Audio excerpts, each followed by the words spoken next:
Hey everyone, I'm Rather Incoherent, and today we're going to be talking about Kymani Jones. I play them as a Foot Matters flex investigator where I went off on my own and did my own thing for pretty much all of Edge of the Earth. And I want to talk briefly about some Kymani decks that I've played before, and similar decks that I've seen played to limited, if any, success.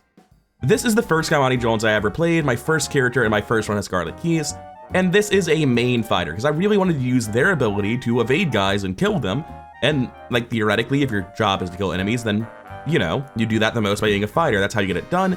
And then there's a ton of assets because a lot of them go under Underworld Market. They don't take up slots in your deck. They don't all get played. You would obviously don't need to play 4 assets for 2 25s and 2 Switchblades. You just need to play 2 of them. And that was the gist of the deck. Set up the stuff, do the main fighter job. I've seen someone else play similarly high setup decks that were like a big money flex Kymani, and none of these decks were good. They were functional, but coming over to this character that I'm playing, and we'll cover the forbidden cards and the proxies in a little bit.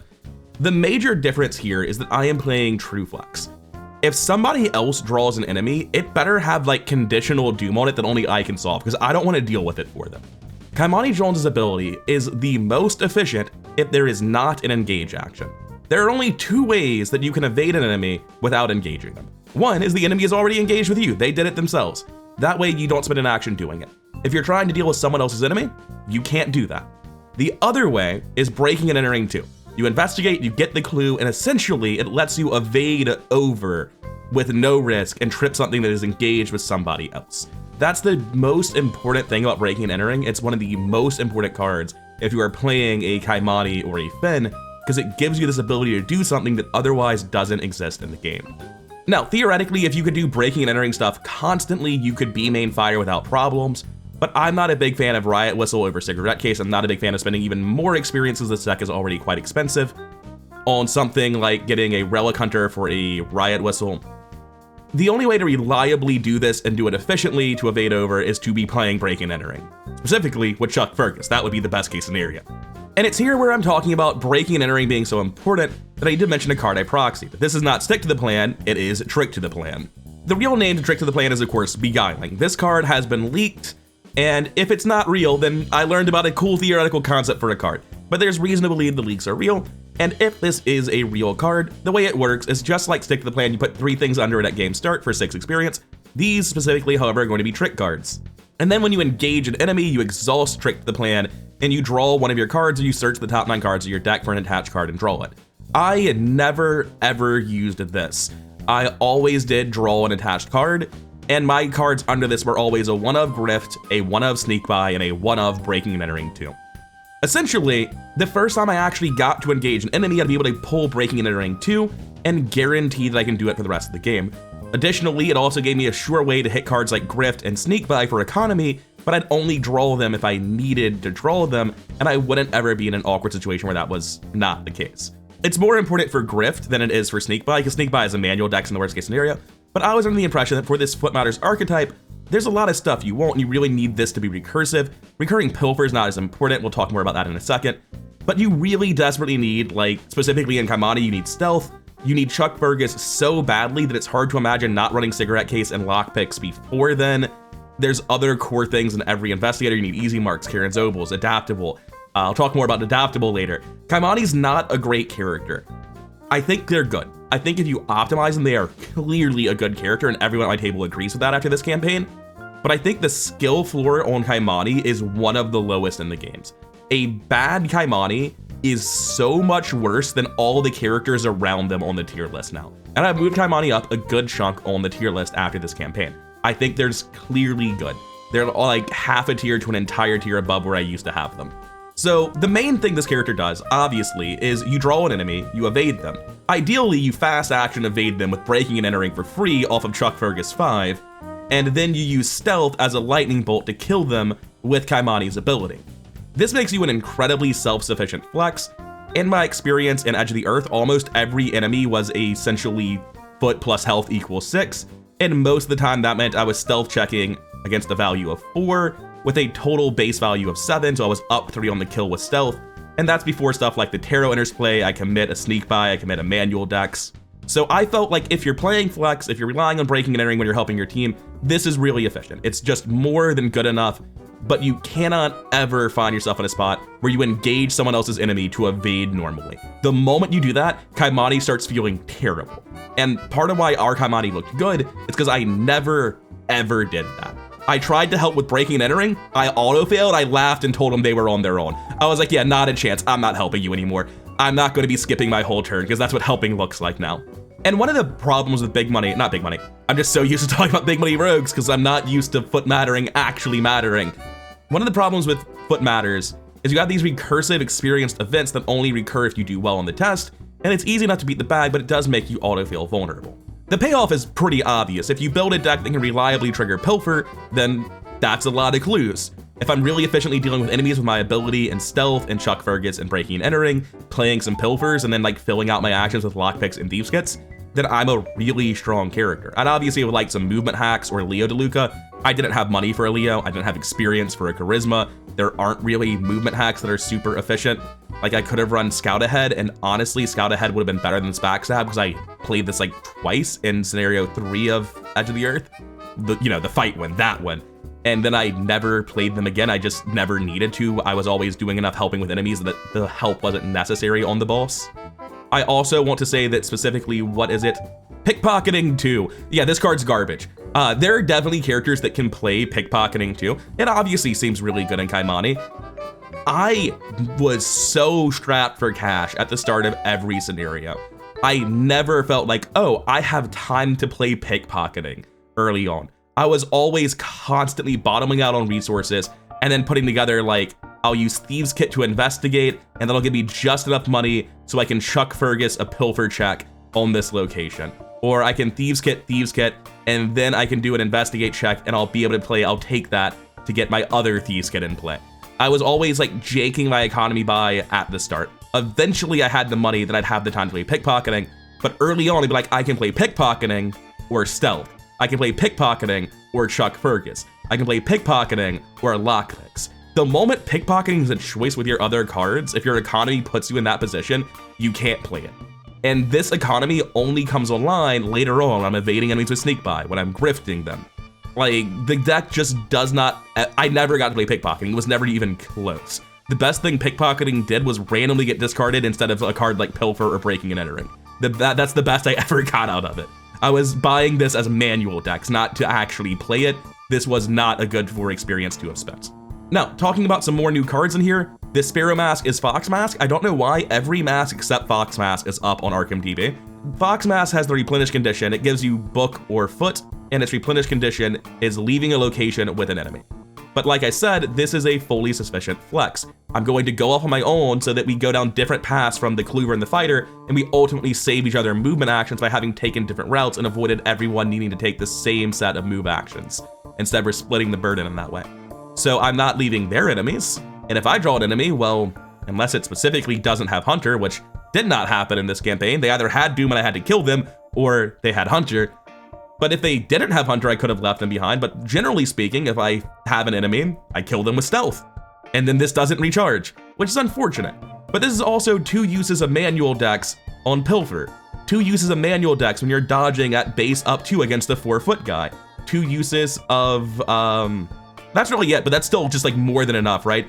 This is a crypt chill fodder on a character that's testing down 1. This is something that's free to play without take that if you don't ever find another way to use it.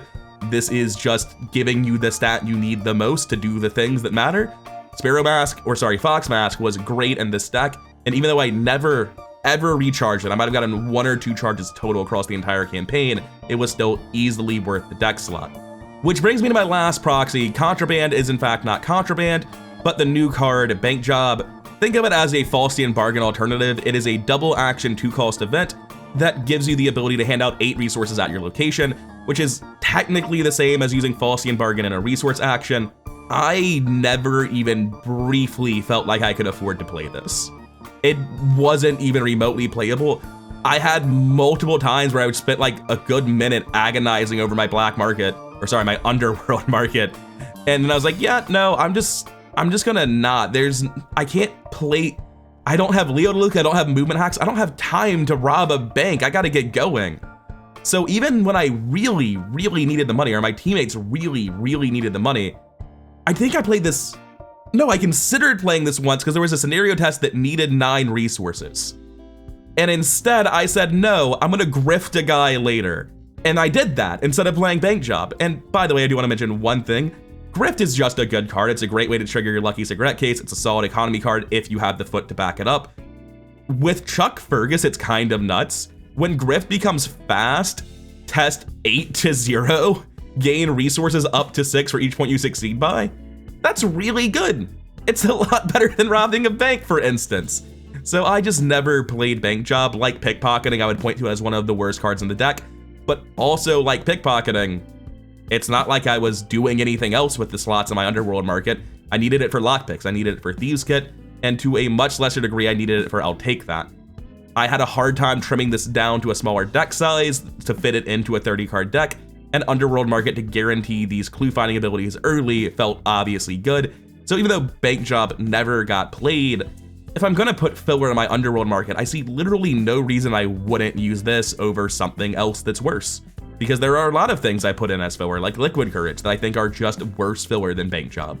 Now, I've been talking a lot about the character. I don't know exactly what tone I've had, but on the whole, I was very happy with Kymani. I felt self-sufficient. I felt generally pretty safe. If I had Chuck Fergus out, I felt on top of the world, and this is the important part, when I missed Chuck and Cigarette Case, and I was just like playing with the rest of the deck, which is not good enough on its own at a glance, I felt like I did my job and I wasn't weighing my team down and I was fine. When you're playing with Chuck and you're recurring Pilfer and breaking and entering, you're on top of the world and you're just genuinely very good. And before you have those cards, because you're in the early campaign or you just miss them in your draw, you're still good enough. That's my overall opinion on Kymani. I don't think they're like one of the best investigators in the game. I don't even think they're in the top half of investigators in the game, but I think they're actually just pretty good now. I think Kymani marks the turning point in my tier list where I genuinely think a character you're playing performs well, pretty much by my standard. Before Kymani, I think of characters as falling short in some way, and I think Kymani really doesn't fall short of my expectations in any aspect of the game. They feel like the platonic ideal of a rogue. They don't feel like they're breaking the game with their actions like some rogues do. They're not doing the tedious big money setup shit. I no longer think Kymani is the roguiest rogue because they fail a lot with their tremendous number of wasteful actions. I now just think they're the roguiest rogue in the best possible way. And I actually like them a whole lot because of that. And I'd be lying if I said the fact their skill floor is so low didn't make me like them more. I like it when it feels like optimizing matters. Now, coming over to the level 0 deck, I'm a greedy idiot. I took Karen's Obol like I always do, but unlike many characters, Kymani gets 5 free experience, so I also got to take Lockpicks, the Moon, and Easy Marks. You'll notice I don't run Underworld Market and I don't run Chuck Fergus level 2. Those are cards I really, really wanted, but I've got a really hard decision on this, right? Do I cut a Tarot to keep 2 Lockpicks and Easy Mark? And then I cut Karen's Obol for the free experience and 1 the Moon for 2 Chuck Ferguses or for a Black Market? There's no way I go for 2 Chuck Fergus and Black Market and cut the rest of it, right? Ultimately, even though it sketched me out that I had no soak assets in this deck, I might not have done this if I were playing a different campaign than Edge of the Earth, where you can start with the soak partners. You don't want to use them as soak, but you bet our campaign we did it constantly. Even though this deck is greedy, like you could definitely play a more sensible version, cut Karen's Obol, cut probably one of your experienced lockpicks and put in either Underworld Market or Chuck's. Like this deck did good enough. The reason I went with this, and I was right about this, is that I thought Karen's Obol with this deck will carry its weight and I'll be happy with it. And it was. Also, you notice I have 2 weaknesses. I made this deck, forgot I put a weakness in, it was Reckless, added a second weakness, it was Arm Injury. We sorted it out eventually at some point when I draw the second basic weakness. And then you'll see that I start doing weird stuff in a couple of upgrades. I always like showing the first few upgrades for a deck. You can see we immediately go for double stealth. If you know Edge of the Earth, there are some things you need to over succeed dodge checks on, and stealth not only helps with that, but it's core to Kymani, so of course that's my first upgrade. But going into scenario 3, I do the rogue thing, and I just want to show off the rogue thing because it's so uniquely cool to rogues. I buy Adaptable and I slot in Cheap Shot over my Pilfers for a campaign, or a scenario rather, that has nothing but fighting. I take out Intel Report and Thieves Kit, again, good clue finding cards for my level 2 Chuck, and I do all of this because I know all I have to do next scenario is fight. That's all we're doing. And then when I get the experience from finishing that scenario, what do? I immediately buy Underworld Market, use Adaptable to rip the cheap shots out of my deck, and bring it all back in when I fill the market. It's such a cool, unique thing that rogues get to do. No other character class really gets to do this sort of deck swapping that rogues get from Adaptable, and Underworld Market actually feeds into that by letting you add in a bunch of level 0 cards because you already had a couple of those illicit cards in your deck, and it's really, really cool. I really enjoyed that aspect of rogues, and I'm also just like showing off how I upgraded generally as I went with this deck. One of the things I really noticed with the Kymani is I intensely struggled bringing this experience count down. It's why I greeded and went for the Kiran's Obol. It's because I felt overwhelmingly like this character wanted experience desperately. Until I had 2 Chuck 5s and 2 Lucky Cigarette Case 3s, I just didn't feel like the character was fully online, which is why I went so hard for Kiran's Obol at the cost of Scenario 1 power, and I think that paid off. Anyways, I feel like I've sort of talked in circles around Kymani. Be careful when you play them. They are a good character when you get it right, but it's very easy to get it wrong. I have seen my tabletop members just retire Kymani because they did not enjoy playing them at all, and I think that's an easy trap to fall into. The moment you're trying to engage people to use this action, the moment you're setting up, almost in any capacity, right? What's the setup for this deck? Cigarette Case, Chuck, maybe a Tarot, Stealth, Lockpicks, these get 6 assets total, that's it. If you have like a 10 asset count Kymani, I can't even imagine how that deck looks where it's not garbage. It's so easy for Kymani to just find themselves setting up too long and being bad. Cards like I'll Take That to set up faster are so important to them. Minimizing setup time and playing a more tempo-oriented Foot Matters build of Kymani felt like the far and away most successful version of them we've seen. You can't afford to go for big money. You can't afford to go for almost anything other than Chuck, I feel like. I'd have loved to have a Lola Santiago. I just don't know where I'm finding 9 experience for Charisma and 2 copies of her. I don't know where I'm finding the card slots to put her in. And now, having played the deck, I have no idea where I would have found the money to play her, much less use her ability. Kymani's a character where building the deck right is a bigger challenge than almost anyone I've ever played, but I do think that they're very fun and very unique, and genuinely quite good once you build them correctly. Anyways, that's it for now. If you're interested in this deck list or any of my other ones, all the ones, at least the ones that I liked, are up on my Discord channel, link in the description. Thank you for watching. Massive shout out to my Patreon supporters, without whom this channel would not feel nearly so worth running. And I'll see you in the next one.